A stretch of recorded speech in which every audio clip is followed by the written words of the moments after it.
Okay, hello everyone. As promised, here is a brief, literally just a little skim across the surface of some slight setup background and a little assignment basics on using a StreamDeck, StreamDeck Plus actually, truth be told, with MIO, thanks to the fantastic new MIDI assignability implementation from Metric Halo. Okay, now let's have just a quick look at the StreamDeck Plus. Basically, as you can see, it has 8 buttons. 8 push buttons. They're physical buttons. They're not just touchscreen buttons. It has a screen, a little LCD screen at the bottom, which is also a touch screen. Is swipeable. It's difficult to see there because I have the same thing assigned to 3 screens, but it is. You can swipe between them if they're all assigned differently. It has 4 knobs, which are also push buttons, and you can also push in and turn and have another layer of control there. But just so you can see, for example, that is affecting my headphone volume, which is a little bit unfortunate, but here we go. So you can see as I turn this, that is going up and down. And on the screen, let's see, in MIO, you will be able to see here, you'll be able to see it is moving there. And also over here in this window here, this is the settings window for the StreamDeck application. Yeah, so obviously this is all something that I have previously assigned. Now, it'll help if I can hear myself a little bit better. Okay, so let's move over to, actually no, just have a quick look at some more of the assignments I've made. So if we have a little look at the my very basic MIO Console setup here, you can see on the screen here I have mic 1, cans mute, which correlate with this here and this here. So for example, if I press this button, you'll see it come on and off. It also changes icon, and in MIO it changes, and this is the channel mute on off there in MIO itself. I did just realize a couple of days ago that I have managed to reverse, have the the icons reversed, so I need to figure that out. So at the moment, when it's muted, it's showing a full mic, and then when I press it as a line through the mic is when it's actually active. Dope. Oh well, you know, can't win them all. Yes, and let's see, going across here, so this is basically the first 4 channels in MIO, is all that. And then looking across the bottom here, I have 2 pairs of headphones. This is main headphones 1 that I'm using here, and that I've also assigned the push to the headphone mute. So if you look here, there, you will see it change as I press the button. Okay, I'll move that out of the way, that might be easier. Okay, so mute on, off, etc. And the same for the second set of headphones and that. And then moving across here, this is the master monitor volume there, and if I turn it full up, that's how far it goes. If I turn it full down, that's how far it goes. Again, those are upper and lower limits that I myself have set, and if I press it, in this case it's assigned to mute. Very simple, but oh so functional, and fantastic.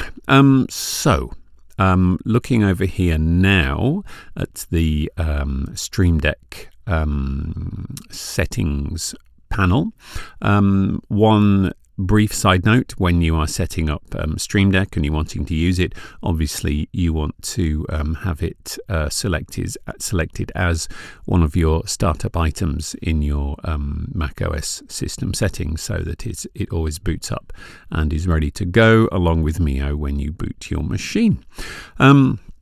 So looking at this, one of the main things, one of the key things that you will need to do if you get a StreamDeck of any flavor, the ones with the knobs or otherwise, is to StreamDeck allows you to install. Now let me see if I can open the preferences here. it allows you to install StreamDeck plugins. These are not audio plugins, these are StreamDeck proprietary only plugins, relevant plugins. And the most important one is MIDI.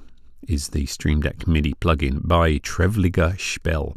And if you go to download these plugins and also icons and so on, it is a free plugin, by the way, you will need to go to the Elgato, the makers of the StreamDeck, the Elgato marketplace, and then you can download it from there for free. It is very simple. You install it, again, relatively simple, and then you will see, for example,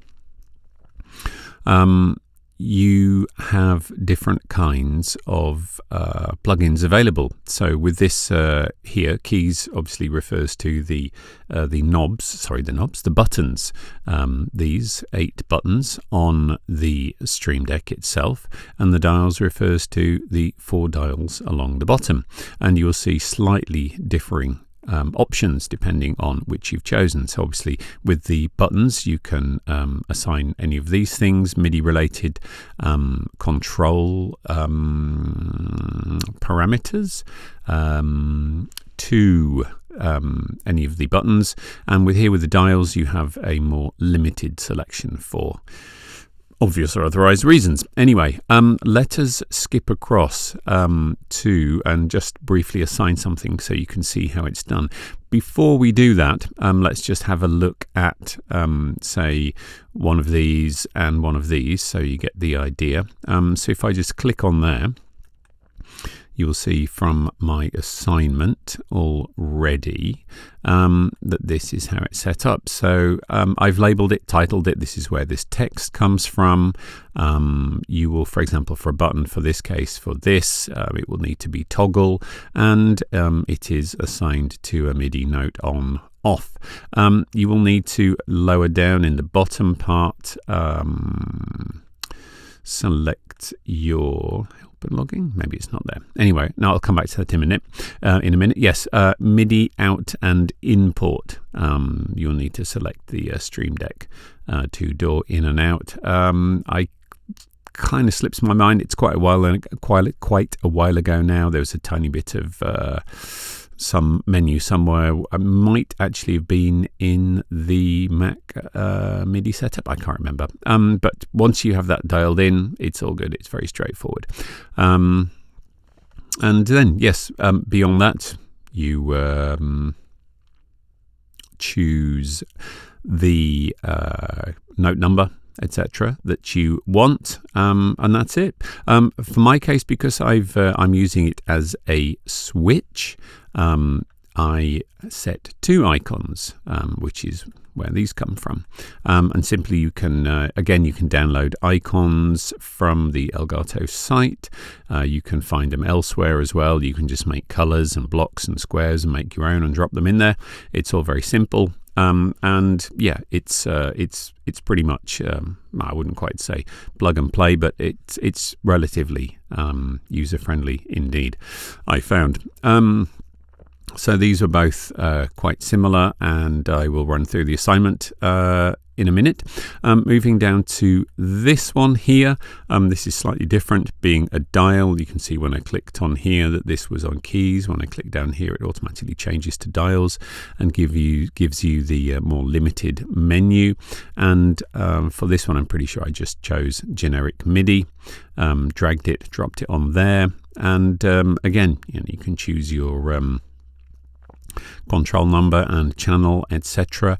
Now, what was quite useful and important to me was that there's no need for the headphone volume to go all the way down to here to 0. So I set a lower limit, just some trial and error. I set a lower limit and an upper limit here, and this this number here relates to the acceleration as you turn left or right. Now for the display here, you have different this is the V-pot, the virtual pot. You have different things you can choose. So you can have a V-pot or a fader or a horizontal bar. For me, I like the V-pot. And again, you can have a half or a full. I'm a half kind of guy. I'm a V-pot, half full kind of guy. So there you go. Yes, there are various other commands. So you can see lower down here the dial press action. I have another command which in this case is set to toggle, so that it toggles on and off, and show state icon. Yes, large icons. Yes, you can. This is where you can again you can futz around with the icons and what have you here and there. But with that one, I did not actually change the icon. Anyway, let's move along here. Very briefly, this is just one of the internal StreamDeck assignations, plugins. It's not one of the plugins that I downloaded. So again, I just assigned brightness here.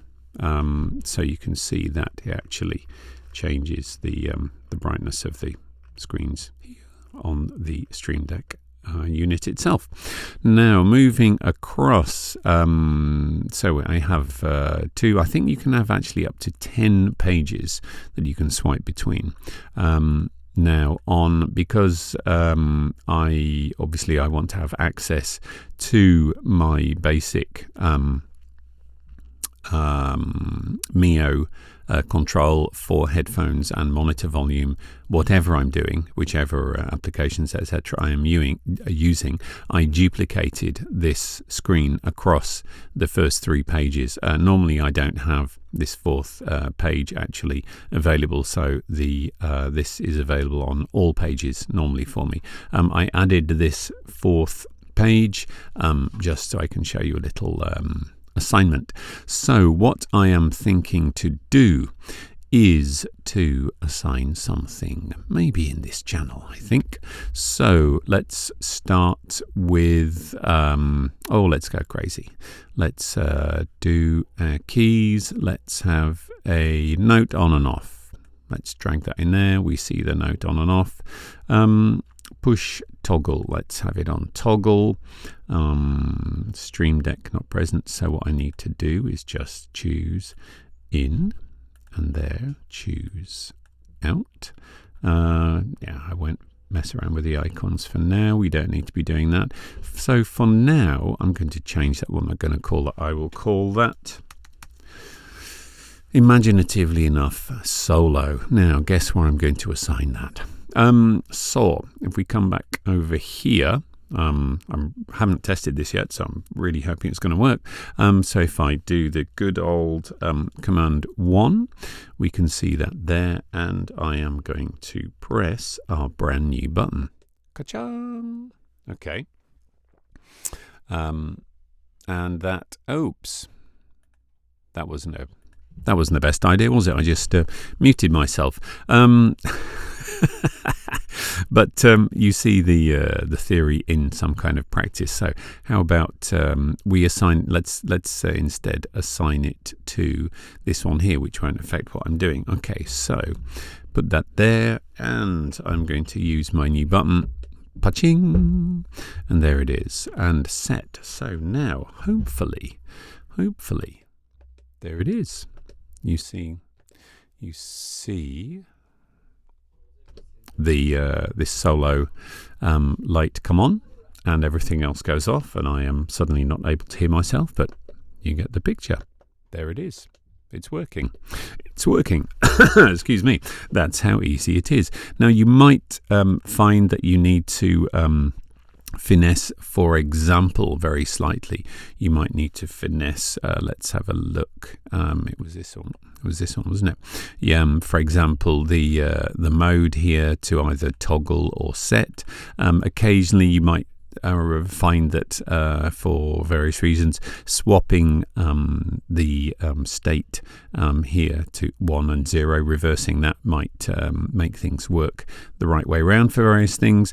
But other than that, it's basically it's that simple. Now then, in terms of this one, let's have a look here. Maybe we can do something with a knob. So let's come down here, drag down a generic MIDI down there. and we are going to leave this on control change because it's not a switch, it's more of a slider kind of thing that I want.